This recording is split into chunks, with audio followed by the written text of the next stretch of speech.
Hello, algebra students. You guys know how much I love slipping college prep in for you advanced students.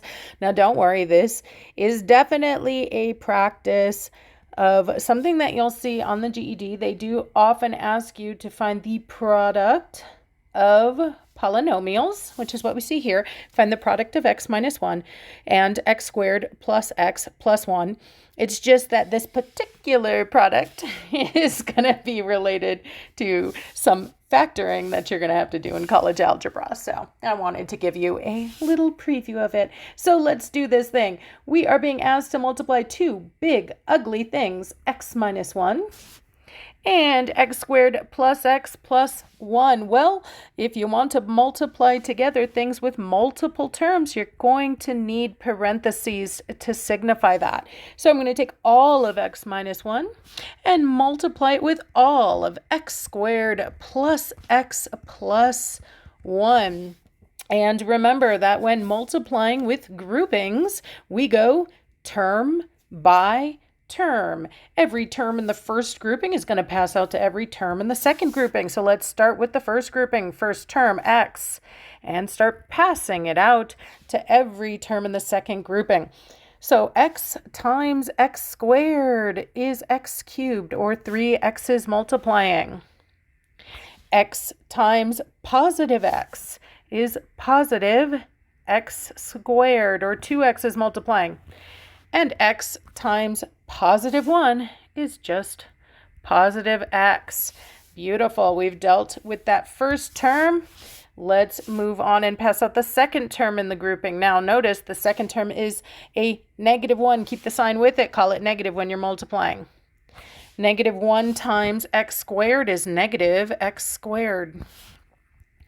Negative 1 times positive x is negative x. And negative 1 times positive 1 is negative 1. Awesome. We finished our multiplication, but you'll notice that we've got a bunch of terms now, a bunch of things adding and subtracting, so we should definitely combine like terms. You guys are advanced students. I'm going to expect you to know that we generally go in standard order here. So we go in order of decreasing exponents. So I'll start with the largest exponent on x. X cubed. I don't see any other x cubed terms. It will just drop. Next term, or next biggest exponent, is a 2, or a square. So I see positive x squared, and then there's another x squared term. It's a negative x squared. So you've got a positive x squared and a negative x squared. Hey, those are going to cancel. No x squared terms left. Okay, let's examine the next one. How about x terms? Positive x and a negative x. What in the world? Those are going to cancel too. Gone. No x terms. So all I've got left then is this little constant term of negative 1. X cubed minus 1. Now, why do I say this is the answer? By the way, you can turn off the video and go away now if you don't want to go to college. But for those of you who are going on, and I know that's a lot of you, especially you advanced students, why I wanted to do this is because when you get to college, you're going to have to go the opposite direction. You're going to have to factor starting from this answer and bringing it back out into this product here, what you think of as the problem. And that can be tricky for students. So this is one of the ones they make you memorize. It's called a difference of cubes. And what you'll see then is it has two terms.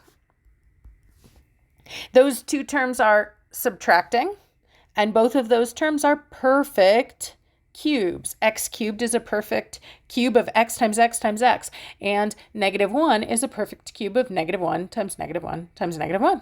So anyway, it will be coming for you. So noticing this pattern now of what happens when we multiply with those middle terms just dropping out is a good preparation for what you are going to encounter. All right, you guys, super proud of you. Happy learning.